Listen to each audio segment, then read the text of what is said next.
ആകാശവാണി.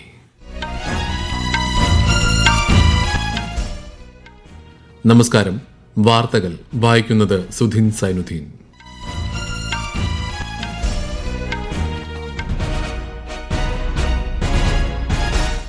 പ്രധാന വാർത്തകൾ. തിരഞ്ഞെടുപ്പ് ചൂടിൽ കേരളം. ദേശീയ നേതാക്കളെയടക്കം മണ്ഡലങ്ങളിലെത്തിച്ച് പ്രചാരണം ആവേശകരമാക്കിയ മുന്നണികൾ. വോട്ടെടുപ്പിന് ഇനി 8 ദിവസം മാത്രം. സ്വകാര്യ സ്ഥാപനങ്ങളിലെ ജീവനക്കാർക്ക് വോട്ടെടുപ്പ് ദിവസമായ ഏപ്രിൽ 9 വേതനത്തോടു കൂടിയ അവധി നൽകാൻ ഉത്തരവിട്ട് സംസ്ഥാന ലേബർ കമ്മീഷൻ. നടപടിക്രമങ്ങൾ പൂർത്തിയാക്കി രാജ്യസഭ ഇന്നത്തേക്ക് പിരിഞ്ഞു. ജൻവിശ്വാസ് ഭേദഗതി ബില്ലിന് അംഗീകാരം നൽകി ലോക്സഭ. പശ്ചിമേഷ്യൻ പ്രതിസന്ധിക്കിടെ രാജ്യത്ത് അടുത്ത 2 മാസത്തേക്ക് വേണ്ട ക്രൂഡ് ഓയിൽ ശേഖരം ലഭ്യമാണെന്ന് പെട്രോളിയം മന്ത്രാലയം. കാർഷിക ആവശ്യത്തിനുള്ള വിത്തിനങ്ങൾക്ക് രാജ്യത്ത് ക്ഷാമം അനുഭവപ്പെടുന്നില്ലെന്നും കേന്ദ്ര സർക്കാർ. യേശുദേവന്റെ തിരുഅത്താഴ സ്മരണയിൽ നാളെ പെസഹ വ്യാഴം. IPL ക്രിക്കറ്റിൽ ഇന്ന് Lucknow super Giants Delhi Capitals പോരാട്ടം. വാർത്തകൾ വിശദമായി.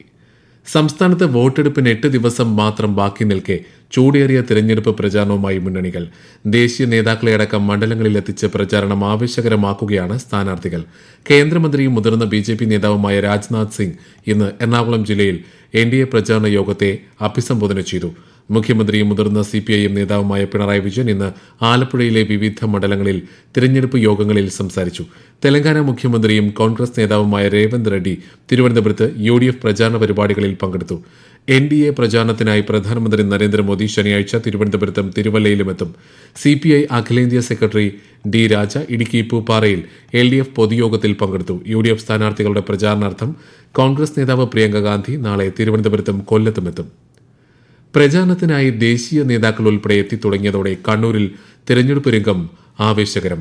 വിശദാംശങ്ങളുമായി ആകാശവാണി കണ്ണൂർ ജില്ലാ പ്രതിനിധി KO ശശിധരൻ. റോഡ് ഷോകളും മൈക്ക് അനൗൺസ്മെന്റും കൊണ്ട് ജില്ലയിലെ തെരഞ്ഞെടുപ്പ് പ്രചരണ രംഗം ഏറെ സജീവമാണ്. BJP ദേശീയ അധ്യക്ഷൻ നിതിൻ നബീൻ ഇന്ന് മട്ടന്നൂരിലും പാനൂരിലും തെരഞ്ഞെടുപ്പ് പ്രചരണ പരിപാടികളിൽ പങ്കെടുത്തു. AICC general secretary KC Venugopal, Muslim League ദേശീയ ജനറൽ സെക്രട്ടറി PK കുഞ്ഞാലിക്കുട്ടി എന്നിവർ ഇന്ന് ജില്ലയിലെ വിവിധ ഇടങ്ങളിൽ തെരഞ്ഞെടുപ്പ് പ്രചരണ പരിപാടിയിൽ പങ്കെടുത്തു വരികയാണ്. മുഖ്യമന്ത്രി പിണറായി വിജയൻ വെള്ളിയാഴ്ച ജില്ലയിലെ വിവിധ ഇടങ്ങളിൽ തെരഞ്ഞെടുപ്പ് പ്രചരണത്തിനായി എത്തുന്നുണ്ട്. RJD ദേശീയ വർക്കിംഗ് പ്രസിഡന്റ് തേജസ്വി യാദവ് ഇന്ന് പാനൂരിൽ തെരഞ്ഞെടുപ്പ് പ്രചരണ പരിപാടിയിൽ പങ്കെടുത്തു വരികയാണ്. ജില്ലയിലെ തെരഞ്ഞെടുപ്പ് രംഗം ഓരോ ദിവസവും ശക്തിയാർജിച്ചു വരികയാണ്. സംസ്ഥാനത്തെ എല്ലാ സ്വകാര്യ സ്ഥാപനങ്ങളിലെയും സ്വകാര്യ വ്യവസായ കേന്ദ്രങ്ങളിലെയും ഷോപ്സ് ആൻഡ് കൊമേഴ്ഷ്യൽ എസ്റ്റാബ്ലിഷ്മെന്റ് ആക്ടിന്റെ പരിധിയിൽ വരുന്ന സ്ഥാപനങ്ങളിലെയും ജീവനക്കാർക്ക് വോട്ടെടുപ്പ് ദിവസമായ ഏപ്രിൽ 9 വേതനത്തോടു കൂടിയ അവധി അനുവദിക്കണമെന്ന് ഉത്തരവിട്ട് സംസ്ഥാന ലേബർ കമ്മീഷണർ സഫ്ന നസറുദ്ദീൻ. ഈ അവധിയുടെ പേരിൽ തൊഴിലാളികളുടെ വേതനത്തിൽ കുറവ് വരുത്താൻ പാടില്ല. അവധി നൽകുന്നത് സാരമായ നഷ്ടങ്ങൾക്ക് ഇടയാക്കുമെന്ന തരം തൊഴിലുകൾ ചെയ്യുന്നവർക്ക് വോട്ട് രേഖപ്പെടുത്തുന്നതിന് പ്രത്യേക അനുമതി നൽകേണ്ടതാണ്. IT, പ്ലാന്റേഷൻ, നിർമ്മാണ മേഖലകൾക്കും ഉത്തരവ് ബാധകമാണ്. സംസ്ഥാനത്ത് ഉയർന്ന വേനൽച്ചൂട് അനുഭവപ്പെടുന്ന സാഹചര്യത്തിൽ തിരഞ്ഞെടുപ്പ് പ്രചാരണത്തിൽ ഏർപ്പെടുന്ന പൊതുപ്രവർത്തകരും പൊതുജനങ്ങളും ഉദ്യോഗസ്ഥരും പ്രത്യേക ജാഗ്രത പാലിക്കണമെന്ന് സംസ്ഥാന ദുരന്ത നിവാരണ അതോറിറ്റി.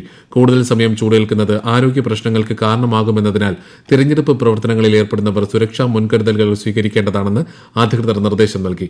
വിശദാംശങ്ങളിലേക്ക്. ഉയർന്ന താപനില അനുഭവപ്പെടുന്നതിനാൽ പ്രചാരണ പ്രവർത്തനങ്ങളിൽ ഏർപ്പെടുന്നവർ എപ്പോഴും കുടിവെള്ളം കയ്യിൽ കരുതണമെന്നും ദാഹം തോന്നിയില്ലെങ്കിലും കൃത്യമായ ഇടവേളകളിൽ വെള്ളം കുടിക്കുന്നത് ശീലമാക്കണമെന്നും ദുരന്ത നിവാരണ അതോറിറ്റി നിർദ്ദേശിച്ചു. പകൽ 11 മണി മുതൽ 3 മണിവരെ നേരിട്ട് ശരീരത്തിൽ വെയിലേൽക്കുന്നത് പരമാവധി ഒഴിവാക്കാൻ ശ്രമിക്കണം.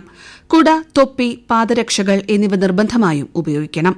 പൊതുയോഗങ്ങൾ, റാലികൾ, പ്രകടനങ്ങൾ, റോഡ് ഷോകൾ, സ്ഥാനാർത്ഥി പര്യടനങ്ങൾ എന്നിവ പരമാവധി വൈകുന്നേരം 4 മണിക്ക് ശേഷം സംഘടിപ്പിക്കുന്നതാണ് ഉചിതമെന്നും പകൽ സമയത്തെ പൊതുയോഗങ്ങൾ കുറഞ്ഞ സമയത്തിനുള്ളിൽ പൂർത്തിയാക്കാൻ സംഘാടകർ ശ്രദ്ധിക്കണമെന്നും നിർദ്ദേശമുണ്ട്. പൊതുപരിപാടികളിൽ തിക്കും തിരക്കും മൂലമുള്ള അപകടങ്ങൾ ഒഴിവാക്കുന്നതിനുള്ള മുൻകരുതലുകൾ സ്വീകരിക്കണം. സ്ഥാനാർത്ഥികൾ, മാധ്യമപ്രവർത്തകർ, സുരക്ഷാ ചുമതലകളിലുള്ള പോലീസ് ഉദ്യോഗസ്ഥർ, രാഷ്ട്രീയ പ്രവർത്തകർ തുടങ്ങി കൂടുതൽ സമയം തുറസായ സ്ഥലങ്ങളിൽ തുടരേണ്ടിവരുന്നവർ നിർബന്ധമായും ആവശ്യമായ സുരക്ഷാ മുൻകരുതലുകൾ സ്വീകരിക്കണമെന്നും കൃത്യമായ ഇടവേളകളിൽ വിശ്രമിക്കണമെന്നും ദുരന്ത നിവാരണ അതോറിറ്റി അറിയിച്ചു. അസം, കേരളം, പുതുച്ചേരി എന്നിവിടങ്ങളിലെ തെരഞ്ഞെടുപ്പ് നിരീക്ഷകരുമായി കേന്ദ്ര തെരഞ്ഞെടുപ്പ് കമ്മീഷൻ ഇന്ന് അവലോകന യോഗം ചേർന്നു. മുഖ്യ തെരഞ്ഞെടുപ്പ് ഓഫീസർമാർക്കൊപ്പം 282 കേന്ദ്ര നിരീക്ഷകരും ഓൺലൈനായി ചേർന്ന യോഗത്തിൽ പങ്കെടുത്തു. ഉത്സവാന്തരീക്ഷത്തിൽ സ്വതന്ത്രമായും നീതിയുക്തമായും തെരഞ്ഞെടുപ്പ് നടക്കുന്നുണ്ടെന്ന് ഉറപ്പാക്കണമെന്ന് കമ്മീഷൻ നിരീക്ഷകർക്ക് നിർദ്ദേശം നൽകി. മാതൃകാ പെരുമാറ്റച്ചട്ടം കർശനമായി നടപ്പിലാക്കണമെന്നും നിയമലംഘന പരാതികൾ ഉണ്ടായാൽ ഉടനടി നടപടി സ്വീകരിക്കണമെന്നും കമ്മീഷൻ നിർദ്ദേശിച്ചു. ബാങ്കിംഗ് മേഖലയെ മെച്ചപ്പെടുത്താൻ ലക്ഷ്യമിടുന്ന ഇൻസോൾവൻസി ആൻഡ് ബാങ്ക്രപ്സി കോഡ് ഭേദഗതി ബില്ലിന് പാർലമെന്റ് അംഗീകാരം നൽകി.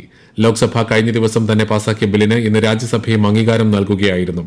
കേന്ദ്ര സായുധ പോലീസ് സേന പൊതുഭരണ ബില്ലും രാജ്യസഭ ഇന്ന് പാസാക്കി. ജൻവിശ്വാസ് ഭേദഗതി ബില്ലും ആന്ധ്രാപ്രദേശ് പുനഃസംഘടനാ ഭേദഗതി ബില്ലും ലോക്സഭ പാസാക്കി. നടപടിക്രമങ്ങൾ പൂർത്തിയാക്കി രാജ്യസഭ ഇന്നത്തേക്ക് പിരിഞ്ഞു. ഈ വാർത്തകൾ ആകാശവാണിയിൽ നിന്ന്.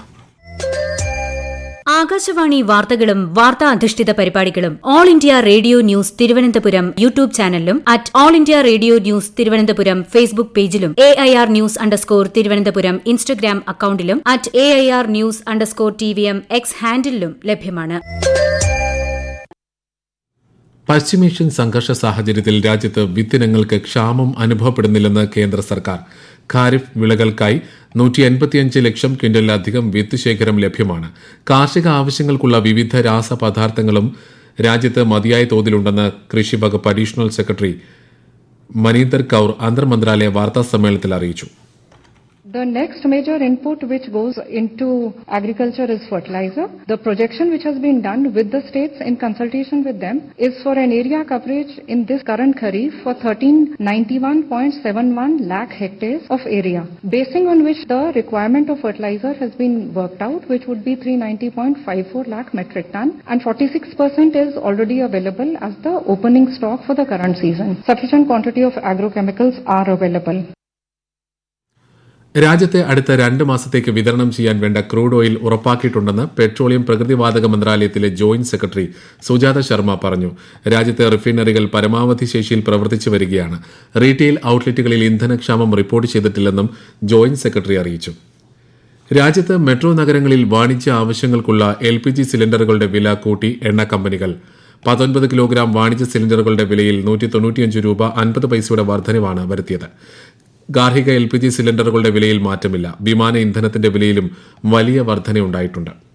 കേന്ദ്ര വാർത്താ വിതരണ പ്രക്ഷേപണ മന്ത്രാലയത്തിന്റെ സെക്രട്ടറിയായി മുതിർന്ന IAS ഉദ്യോഗസ്ഥൻ ശ്രീ ചഞ്ചൽ കുമാർ ഇന്ന് ചുമതലയേറ്റു. 1992 ബാച്ചിലെ ബീഹാർ കേഡർ ഉദ്യോഗസ്ഥനായ അദ്ദേഹം മുൻപ് വടക്ക് കിഴക്കൻ മേഖലാ വികസന മന്ത്രാലയത്തിന്റെ സെക്രട്ടറിയായിരുന്നു. പൈങ്കുനി ഉത്രം ഉത്സവത്തിന് സമാപനം കുറിച്ച് ശബരിമല ക്ഷേത്രനട ഇന്ന് അടയ്ക്കും. 10ാം ഉത്സവമായ ഇന്ന് പമ്പയിൽ ആറാട്ട് നടന്നു. ഉത്സവ പൂജകൾ പൂർത്തിയാക്കി രാത്രി 10-ന് നട അടയ്ക്കും. വിഷു മേടമാസ പൂജകൾക്കായി ഈ മാസം 10-നാണ് നട തുറക്കുക. യേശുക്രിസ്തുവിന്റെ തിരുവത്താഴ സ്മരണയിൽ നാളെ പെസഹ വ്യാഴം. ക്രൈസ്തവ ദേവാലയങ്ങളിൽ നാളെ കാൽ കഴുകൽ ശുശ്രൂഷയും പ്രത്യേക പ്രാർത്ഥനാ ചടങ്ങുകളും നടക്കും.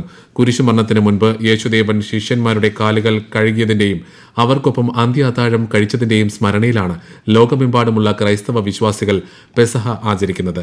ക്രിസ്തീയ ഭവനങ്ങളിൽ നാളെ വൈകുന്നേരം അപ്പം മുറിക്കൽ ചടങ്ങുകൾ നടക്കും. കുരിശുമരണത്തിന്റെ സ്മരണയിൽ മറ്റന്നാൾ ദുഃഖവെള്ളി ആചരിക്കും. ദേവാലയങ്ങളിൽ കുരിശിന്റെ വഴിയും പ്രത്യേക പ്രാർത്ഥനകളും നടക്കും. ഉയർത്തെഴുന്നേൽപ്പിന്റെ സ്മരണ പുതുക്കി ഞായറാഴ്ചയാണ് ഈസ്റ്റർ വന്നെത്തുന്നത്. IPL ക്രിക്കറ്റിൽ ലക്നൌ സൂപ്പർ ജയൻസ് ഡൽഹി ക്യാപിറ്റൽസിനെ നേരിടുന്നു. ടോസ് നേടിയ ഡൽഹി ബൌളിംഗ് തെരഞ്ഞെടുത്തു. ലക്നൌവിൽ അല്പസമയം മുൻപാണ് മത്സരം ആരംഭിച്ചത്. പശ്ചിമേഷ്യയിൽ അനിശ്ചിതാവസ്ഥ തുടരുന്നതിനിടെ ആഗോള വിപണിയിൽ അസംസ്കൃത എണ്ണവിലയിൽ ഇടിവ്. ബ്രെന്റ് ക്രൂഡ് വില 2.6% ഇടിഞ്ഞ് ബാരലിന് $101 WTI ക്രൂഡ് വിലയും 2.7% താഴ്ന്ന് ബാരലിന് $98 എന്ന നിലയിലാണ്. ഇറാനുമായുള്ള സംഘർഷം ഉടൻ അവസാനിക്കാൻ സാധ്യതയുണ്ടെന്ന് US പ്രസിഡന്റ് ഡൊണാൾഡ് ട്രംപ് ആവർത്തിച്ചതിന് പിന്നാലെയാണ് വിലയിടിവ്. പശ്ചിമേഷ്യയിൽ സംഘർഷം രൂക്ഷമായി തുടരുന്നു. കുവൈത്ത് അന്താരാഷ്ട്ര വിമാനത്താവളത്തിൽ ഇന്ന് പുലർച്ചെ ഇറാൻ ഡ്രോൺ ആക്രമണം ഉണ്ടായി. ബഹ്റൈൻ, സൌദി അറേബ്യ എന്നിവിടങ്ങളിലും ആക്രമണമുണ്ടായ സാഹചര്യത്തിൽ ഗൾഫ് രാജ്യങ്ങൾ അതീവ ജാഗ്രതയിലാണ്. പ്രധാന വാർത്തകൾ വീണ്ടും. തെരഞ്ഞെടുപ്പ് ചൂടിൽ കേരളം. ദേശീയ നേതാക്കളെ അടക്കം മണ്ഡലങ്ങളിലെത്തിച്ച് പ്രചാരണം ആവേശകരമാക്കി മുന്നണികൾ. വോട്ടെടുപ്പിന് ഇനി 8 ദിവസം മാത്രം. സ്വകാര്യ സ്ഥാപനങ്ങളിലെ ജീവനക്കാർക്ക് വോട്ടെടുപ്പ് ദിവസമായ ഏപ്രിൽ 9-ന് വേതനത്തോടു കൂടിയ അവധി നൽകാൻ ഉത്തരവിട്ട് സംസ്ഥാന ലേബർ കമ്മീഷണർ. നടപടിക്രമങ്ങൾ പൂർത്തിയാക്കി രാജ്യസഭ ഇന്നത്തേക്ക് പിരിഞ്ഞു. ജൻവിശ്വാസ് ഭേദഗതി ബില്ലിന് അംഗീകാരം നൽകി ലോക്സഭ. പശ്ചിമേഷ്യൻ പ്രതിസന്ധിക്കിടെ രാജ്യത്ത് അടുത്ത 2 മാസത്തേക്ക് വേണ്ട ക്രൂഡ് ഓയിൽ ശേഖരം ലഭ്യമാണെന്ന് പെട്രോളിയം മന്ത്രാലയം. കാർഷിക ആവശ്യത്തിനുള്ള വിത്തിനങ്ങൾക്ക് രാജ്യത്ത് ക്ഷാമം അനുഭവപ്പെടുന്നില്ലെന്നും കേന്ദ്ര സർക്കാർ. യേശുദേവന്റെ തിരുവത്താഴ സ്മരണയിൽ നാളെ പെസഹ വ്യാഴം. IPL ക്രിക്കറ്റിൽ ലക്നൌ സൂപ്പർ ജയന്റ്സ് ഡൽഹി ക്യാപിറ്റൽസിനെ നേരിടുന്നു. വാർത്തകൾ കഴിഞ്ഞു. അടുത്ത വാർത്താ പ്രക്ഷേപണം 8:35.